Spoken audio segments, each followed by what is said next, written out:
Welcome, I'm Sian, I'm a psychotherapist, and today I'm going to talk about how you can set boundaries without guilt when you have been the family caretaker. So when you have been the one to look after other people, you've been the sensitive one in the family, the one tuning in to other people's needs, you've been the one trying to manage the dynamics, trying to firefight, trying to manage the conflict and help people make peace.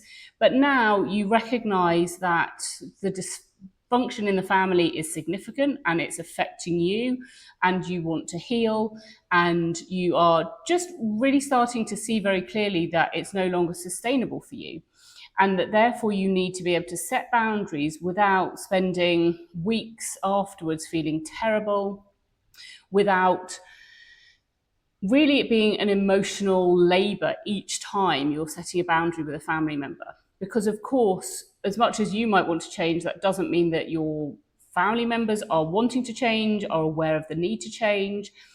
And so it can be really difficult to make these shifts in the family. So the first point I want to make is that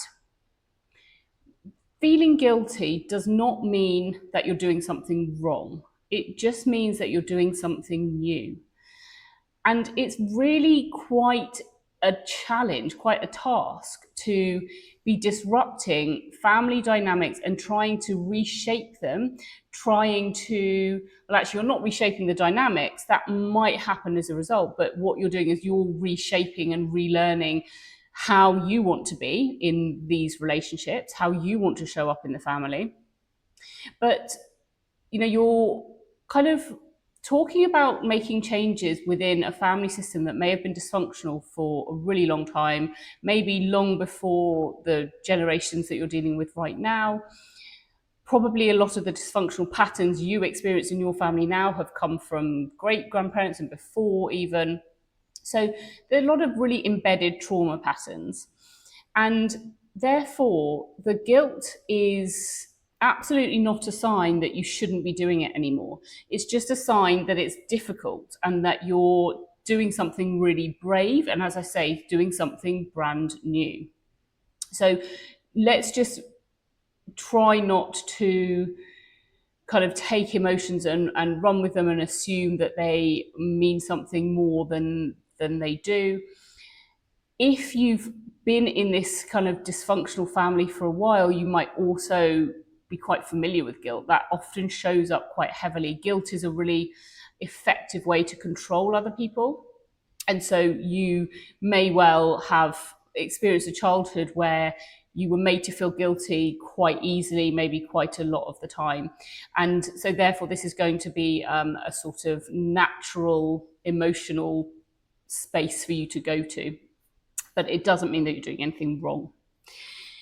Secondly, I want to talk about the fact that caretaking, looking after people, maybe being the peacekeeper, perhaps being the sensible one, being the grounded one, being the kind and fair one. None of these things are your identity. All of these things are how you've survived. You learn to keep yourself safe as a child by looking after other people, by making sure that everyone else was okay, by doing your best to hold things together. That is how you learned, or one of the ways you learned to survive and to keep yourself feeling safe. And so what we're looking at here is an aspect of your identity that has originated from a place of trauma and a place of dysfunction, something that you had to do, an adaptation that you had to make in order to survive. And quite right too, that was absolutely the right thing to have done. It's a smart way to have adapted, and I'm sure it's been really effective so far.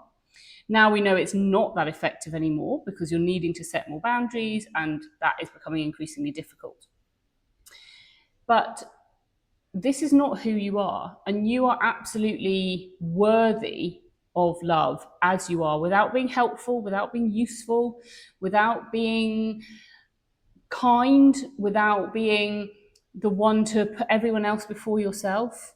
None of that stuff is what makes you worthy of love. You just are worthy of love because you're a human being, and we all are worthy of love. So just remember, as you're going through this, what will likely be a challenging process, that this is not who you are. This is how you've learned to cope. And therefore, the more you set boundaries, the less you put that caretaking part of yourself, part of your identity in the forefront in your relationships, and the more you put more of your authentic self through and into the relationships, then you'll find that that part of your persona will kind of become less important, and it's absolutely healthy to let it fade away and to let yourself detach from that identity of being a caretaker. And the final point I want to make is that boundaries are not a rejection. Often we think of boundaries as just we're saying no to someone, we're kind of shutting things down. And actually, boundaries are the way we maintain relationships. Without boundaries, we cannot maintain a healthy connection with another person because boundaries are how we retain ourselves. And if we don't retain ourselves, we can't really show up in a relationship at all. We can't really connect to other people at all if we are not really there.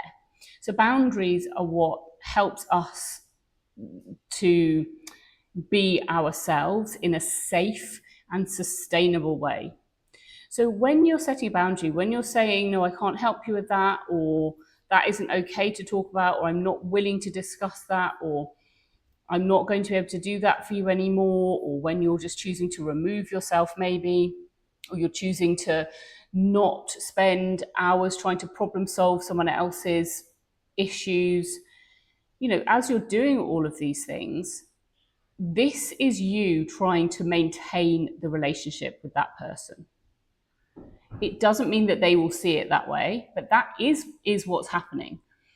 And it's not sustainable to experience your relationships without boundaries, because then you're completely vulnerable to what other people might want, might say, might need from you. And then you're going to end up in a position where you'll just be drained and burnt out and taken advantage of. And maybe this is something you identify with. Maybe this is where you've been so far, and this is why you need to bring the boundaries into place. But boundaries are a really vital part of all relationships, and they feature heavily in healthy relationships.